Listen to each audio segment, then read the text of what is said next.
تلقى المزارع وانتاجها يبرق في كل شارع. ده المصري دايما فنان وبارع، قادر يوفر قوتنا وزادنا. سمرة يا سمرة يا اسمر بلدنا، بإيدين ولادك وولاد ولادنا، نزرع ونحصد ويزيد عددنا.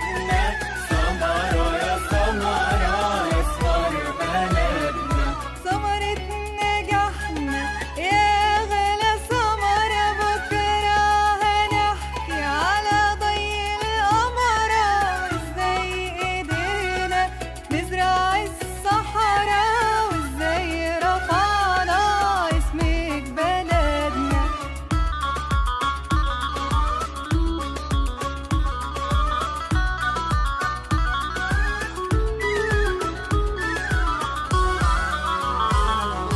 سمرة يا سمرة يا اسمر بلدنا، بإيدين ولادك وولاد ولادنا، نزرع ونحصد ويزيد عددنا.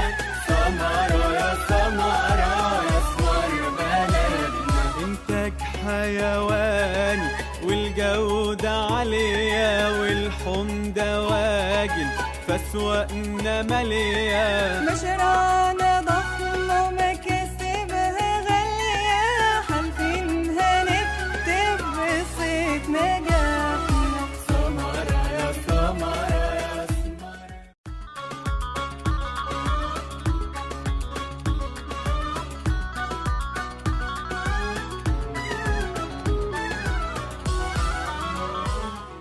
يعتبر تربية نحل العسل في مصر من أهم المشروعات الزراعية والاقتصادية ذات العائد الاقتصادي والمالي والبيئي، وهو الحل الأمثل والأسرع لمواجهة التحديات الاقتصادية وتحقيق الأمن الغذائي وتحسين الدخل القومي. علشان كده الدولة بتوليها رعايتها واهتمام خاص، وذلك للدور الهام والغير مباشر اللي بيقوم بيه نحل العسل في تحسين وزيادة إنتاجية المحاصيل الحقلية والبستانية. النهاردة مصر هي الدولة الوحيدة القادرة على إنتاج النحل والملكات طوال العام، وتميزها بسهولة التنقل بالنحل تجعل كل هذه المقومات من مصر دولة تكون مؤهلة لتكون محطة عالمية للنحالة العالمية. ولما يكون في تسويق قطاع تربية النحل في مصر عالمياً، هيكون مجال استثماري جيد يضخ الملايين من الدولارات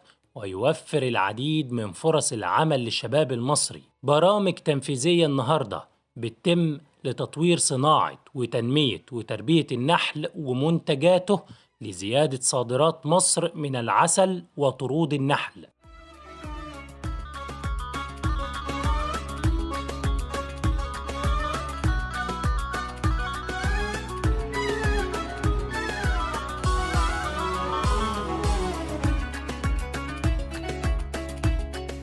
الدكتور سيد خليفة نقيب الزراعيين، أهلا بيك. اهلا وسهلا.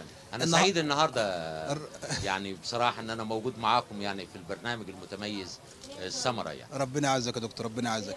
النهارده مشروعات نحل العسل من اهم المشروعات الاقتصاديه اللي بتدار على الدوله ماديا واقتصاديا. انت شايفها ازاي؟ بدايه المهرجانات اهميتها بالنسبه لمستقبل صناعه نحل العسل في مصر. خليني اقول لحضرتك انا بشكر اتحاد النحالين العرب والنحالين المصريين على تنظيم المهرجان، بيعرفوا يعني ايه نحل العسل. احنا محتاجين الفتره اللي جايه نزيد من طرود نحل العسل. في تحدي بيواجه هذه الصناعه حاليا في مصر، وهي التغيرات المناخيه. زي ما بتواجه قطاعات عديده جدا، درجات الحراره العاليه، البروده العاليه بتاثر على الخلايا، بالتالي مطلوب من البحث العلمي الزراعي من زمايلنا في مركز البحوث في قسم بحوث النحل، زمايلنا في الجامعات، يبقى عندنا تطوير في انتاج السلالات والاصناف اللي هي تتحمل هذه التقلبات الجويه. نحتاج ان يدخلوا تحت مظله الدوله من خلال تقنين وضعهم. احنا حتى داخل نقابه المهن الزراعيه عدد كبير منهم زمايلنا مهندسين زراعيين يشتغلوا في هذه المهنه وهذه الحرفه، وهي مهنه زراعيه، وبالتالي انشانا شعبه داخل نقابه المهن الزراعيه سميناها شعبه النحالين، عشان نقدر من خلال النقابه يكون ليهم مظله داخل نقابه المهن الزراعيه، لان احد المهن الزراعيه. النهارده صناعه نحل العسل بتواجه تحديات كبيره، وخاصه مع ارتفاع تكلفه. ده صحيح، هنا تكاليف الانتاج في كل القطاعات ومن ضمنها هذه الصناعه نحل العسل ارتفعت، وبالتالي التكلفه ارتفعت. انا كنت سعيد النهارده ان شفت بعض مستلزمات الانتاج عدد كبير منها بيتم تصنيعه محلي، كان في الاول بيستورد من الخارج، النهارده بيتم تصنيعه محلي.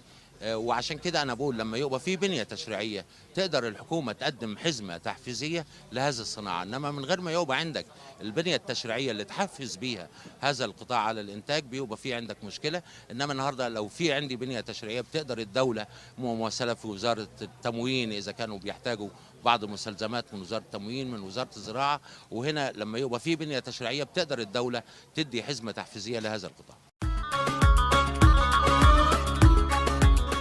النهاردة كمان بيتم اعتماد مواصفات جديدة لطرود ومنتجات النحل من خلال نظام لتسجيل الخلايا ومتابعتها والتفتيش عليها من قبل وزارة الزراعة. اهتمام بمشروعات إنتاج النحل يعود بالنفع على الفلاحين والنحالين ويزيد الاستثمار والتوسع لزيادة إنتاج صادرات النحل، يخلق مجتمعات تنموية ويحافظ على البيئة وترشيد استهلاك المبيدات، كمان زيادة دخل الفلاحين وزيادة الاقتصاد القومي. المهندس فتحي بحيري رئيس اتحاد نحالين العرب، احد كبار منتجي العسل بمصر، اهلا بيك. اهلا وسهلا بحضراتكم. النهارده احنا كفريق برنامج الثمره جايين نغطي مهرجان العسل، بصراحه حاجه مشرفه. الحمد لله. ونتمنى المزيد الفتره اللي جايه. الحمد لله. احنا مستقبل صناعه العسل رايحه فين؟ الاول خلينا نتكلم شويه عن العرس اللي احنا فيه النهارده. بمعنى ايه؟ مهرجان العسل كانت فكره في 2018. الفكره دي قعدت سنه كامله مع المسؤولين ومجلس اداره اتحاد النحالين العرب ان انا اقنع فيهم ان احنا يا جماعه لازم يكون لنا يوم للعسل المصري، اللي هو تطور في اول نسخه ليه بقى مهرجان العسل المصري. مهرجان العسل المصري كل الدول الأوروبية والدول الكبيرة عندها يوم بتحتفل بيه بالمنتج بتاعها. احنا ما كانش ده موجود عندنا في مصر، ما كانش عندنا تدريب على المستوى الكافي، ما كانش عندنا توجيه على المستوى الكافي، فبدأنا من 2019. يمكن بدأنا متأخر بس الحمد لله بدأت أحسن ما أكون ما بدأتش. في 2019 عملناه بحوالي 15 أو 20 شركة في حديقة الميريلاند في مصر الجديدة. النهاردة بيشاركنا أكتر من 100 شركة مصرية عارضة، نحالين من كل أنحاء مصر، تطوير وترتيب وزي ما حضراتكم هتلفوا في المهرجان وتشوفوا ازاي قدرنا نقول للنحال انت دلوقتي لازم تطور منتجك، لازم تعمل باكينج يليق بالمستهلك المصري والمستهلك العربي، لازم تعمل شيء يبقى حاجة علامة مميزة وجودة للمنتج المصري نفتح بيه قنوات تصديرية جديدة بره. النهاردة كنا في 2019 لو رجعنا للسجلات كنا بنصدر 2000 طن عسل أو 1700 1800. النهاردة 3800 طن من العسل. ليه؟ احنا دلوقتي لما بنفتح بؤرة الضوء على قطاع تربية نحل العسل، أول دورة كان عندنا دولة وحيدة وهي ليبيا هي المشاركة في المهرجان. النهاردة عندنا أكتر من 7 دول موجودة ما بيننا وتقدر حضرتك تتكلم معاهم وتاخد انطباعهم. دول جايين ليه؟ دول جايين عشان يحتكوا بالنحالة المصرية وينفذوا صفقات مع النحالين الصغار والكبار. ده هدف من أهداف المهرجان. احنا لو هنتكلم الفترة اللي جاية عايزين نزيد من صادرات سواء العسل أو طرود النحل، احنا نعمل ايه؟ احنا دلوقتي في فترة حرجة جدا بالنسبة للصادرات المصرية. عندنا في النحل هنبدأ نعمل تكويد للمناحل وباركود وكلام من ده. لأول مرة التكويد ده؟ طبعا عشان بعض الدول طلبت الكلام ده بالفعل، واعتقد الحجر البيطري ووزارة الزراعة واتحاد النحالين العرب هيتعاونوا مع بعض وهيقدروا يوصلوا لنتيجة كويسة أوي إن شاء الله.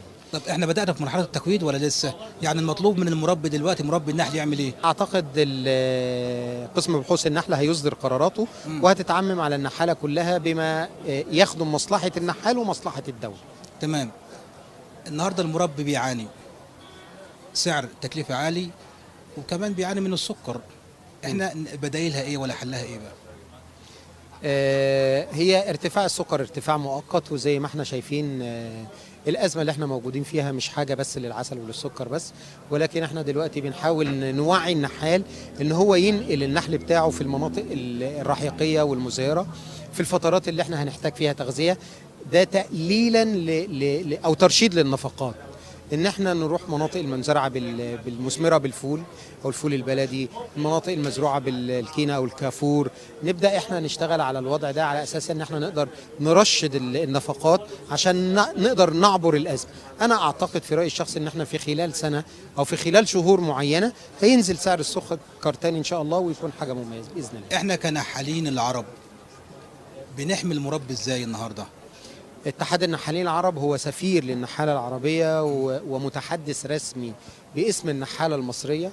النهاردة كان موجود عندنا الدكتور علاء عزوز والدكتور سيد خليفة ووزارة التموين ووزارة التجارة والصناعة. النحال اتواصل مباشرة معه.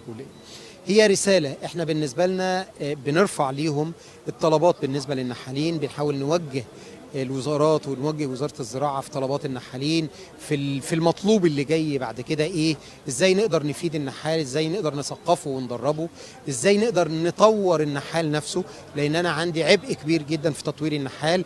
احنا خدنا خطوة كبيرة من خلال المهرجان المؤتمرات. يعني عايز اقول لك ان احنا رفعنا القطاع، ولكن رفع القطاع ده محتاج ان انا نحال يواكب التطور اللي انا اطمح اليه.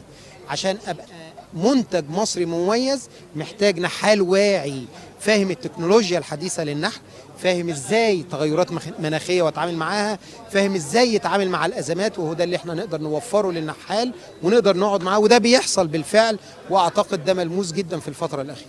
تمام. بالنسبه لمناحل الاصيل بقى الجديد بقى، احنا مناحل الاصيل يعني دايما بتقدم للسوق المصري حاجات جديده.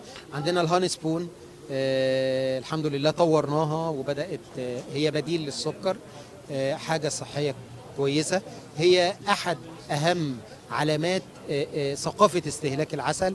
يعني بالحاجه البسيطه دي اقدر اوصل لكل بيت واقدر ادخل العسل لكل بيت، من اول ال7 جرام لحد الكيلو من العسل. انا بشكر. طبعا احنا يهمنا في مناحل الاصيل الجوده اولا واخيرا. قسم بحوث النحل بوزارة الزراعة بيقوم بدور مهم في النهوض بصناعة العسل ووجود العلاجات الأصلية المعتمدة عالمياً لكل مرض، وبيتم صرفها للنحالين لتطبيقها في مناحلهم لمحاربة مافيا تصنيع أدوية النحل. كمان في إدارة مخصصة للمناحل بكل إدارة زراعية يتم الرجوع إليها لحل مشاكل النحالين بمختلف المحافظات واستخراج الرخص والعمل على فتح أسواق جديدة لزيادة الصادرات المصرية إلى الخارج. الدكتورة نجلاء الأحمدي رئيس بحوث بقسم بحوث النحل، أهلا بيكي. اهلا بحضرتك. النهارده نحل العسل من أهم المشروعات الزراعية اللي بتعود بالنفع على الدولة سواء اقتصاديا أو ماليا. بيئيا. احنا مستقبل نحل العسل ايه بقى الفترة اللي جاية إن شاء الله؟ مصر بتخطو خطوات سريعة في ازدهار وتطور تربية نحل العسل، لأن حشرة نحل العسل دي حشرة مباركة، ربنا سبحانه وتعالى اتكلم عنها وأوحى إليها، فقال سبحانه وتعالى: وأوحى ربك إلى النحل أن اتخذي من الجبال بيوتا ومن الشجر مما يعرشون ثم كلي من كل الثمرات فاسلكي سبل ربك ذللا يخرج من بطونها شراب مختلف ألوانه فيه شفاء للناس. صدق الله العظيم. إيه الأهمية الاقتصادية اللي بتعود على مصر وعلى العالم كله من تربية النحل والاهتمام بازدهاره وتطويره؟ والله هو بيعود له مردود اقتصادي كبير جدا. النحل أمن بيئي، أمن صحي، أمن غذائي. ليه؟ أولا النحل بيقوم بتلقيح معظم النباتات الحقلية والبستانية تلقيح خلطي، يعني أكثر من 75% من التلقيح الخلطي للنباتات بيقوم به النحل، فيؤدي إلى التعدد والتنوع البيولوجي للنباتات، لدرجة أن البشرية وجودها مرتهن بوجود هذه الحشرة. فالعالم أينشتاين قال لو النحلة فنيت من على سطح الأرض أو انقرض تفنى البشرية بعد ب4 سنوات، وذلك للدور الهام الذي تلعبه في تلقيح المحاصيل والتنوع البيولوجي. طيب ايه الحاجه المهمه تانية بالنسبه للنحل؟ الدور الثاني انها بتنتج 6 منتجات لها اهميه غذائيه وعلاجيه وشفائيه، زي العسل والبروبوليس وحبوب اللقاح والرويال جيلي او الغذاء الملكي والبيفينم او سم النحل. هذه المنتجات كل منتج يعتبر صيدليه متكامله بيشفي العديد والعديد من الامراض. احنا عندنا كم سلاله هنا بالنسبه للنحل هنا؟ احنا عندنا السلاله الشائعه في مصر السلاله الكرنيولي وفي الايطالي، ولكن الكرنيولي شائعه. عندي السلاله المحليه ودي احنا بنعمل حاليا على المحافظه عليها عشان تبقى هي اصليه، وبتربى في محميه معينه في اسيوط وبنحافظ عليها. واحنا بنحاول ان احنا دلوقتي ننتج عن طريق طبعا الابحاث العلميه سلالات تكون مقاومه للامراض، علشان طبعا من ضمن المشاكل الكبيره اللي بتقابل تربيه النحل في مصر هو وجود امراض معينه بتصيب النحل. فلما يبقى عندنا سلاله قويه تقاوم الامراض فدي تؤدي الى يعني مردود كبير على انتاجيه الطائفه، وبالتالي مردود اقتصادي كبير. كل الدول ومعظم الدول بتهتم جدا بتربيه نحل العسل وبتهتم بمنتجاته. احنا في مركز البحوث الزراعيه بنعمل على إنتاج المنتج بطرق علمية سليمة. الأول طبعا اللي يهمنا الأبحاث العلمية التي تؤدي إلى تطور وازدهار تربية النحل بمصر. 2 بنعمل على رفع كفاءة النحال المصري. بنعمل على يعني نشر ثقافة تناول المنتجات النحلية زي العسل مثلا يبقى وجبة رئيسية على الفطار للأطفال والكبار والصغار، وذلك لفوائده الصحية العالية جدا والغذائية. في مربين كتير النهارده بيشتكوا من زيادة التكلفة النهارده بالنسبه للنحل، هل في بدائل؟ والله بالنسبه للمشكلات اللي بتقابل النحال زي مشكله السكر والمشكلات دي اللي هي تغذيه النحل، هو الناس مش فاهماها قوي.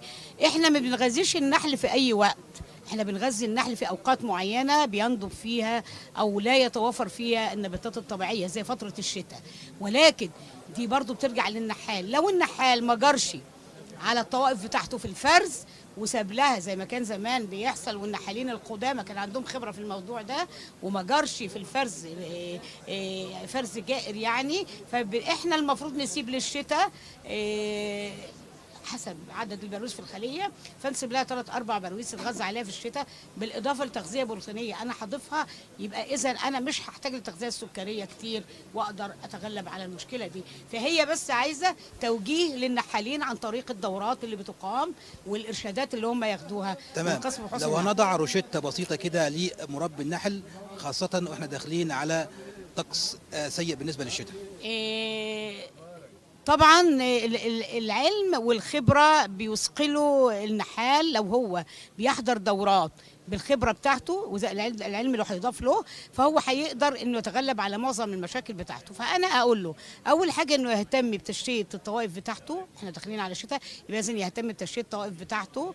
زي ما قلت لحضرتك المفروض في الفرز ما يفرزش فرز جائر عشان يبقى متوافر الغذاء بتاعته. ثالث حاجة انا بس بقول في حاجة مهمة جدا، ان النحال ما يعالجش داخل الطائفة بأي علاجات بيطرية، لازم يكون في علاج يجيبها من شركات موثوق منها ومكتوب عليها انها أدوية نحلية عشان يقدر يعالج بيها جوه الطائفة وما تسببش تراكم للمبيدات او اثار او متبقيات للمبيدات داخل البراويز الشمعية. والمهم كمان ان هو يحافظ على نحله كويس قوي عشان يكون له مردود اقتصادي. عايزه اقول ان المشروع ده يقدر الكل يقوم بيه، وده يقدر يساهم في مشكله البطاله عندنا للشباب لانه له مميزات كتير مشروع تربيه النحل، وايضا السيدات تقدر تقوم بيه. فاحنا ان شاء الله مصر خطت خطوات واسعه في هذا المجال، وبدانا نهتم بمواجهه المشاكل اللي بتقابل النحال. واحنا كنا عاملين ملتقى النحل قريب في يوم 18/10 في قسم بحوث النحل، وكان في كل المعنيين بالنحل بقطاع النحل، يعني زي اساتذه البحوث واساتذه الجامعه وجمعيات مربي النحل والمربيين والنحالين.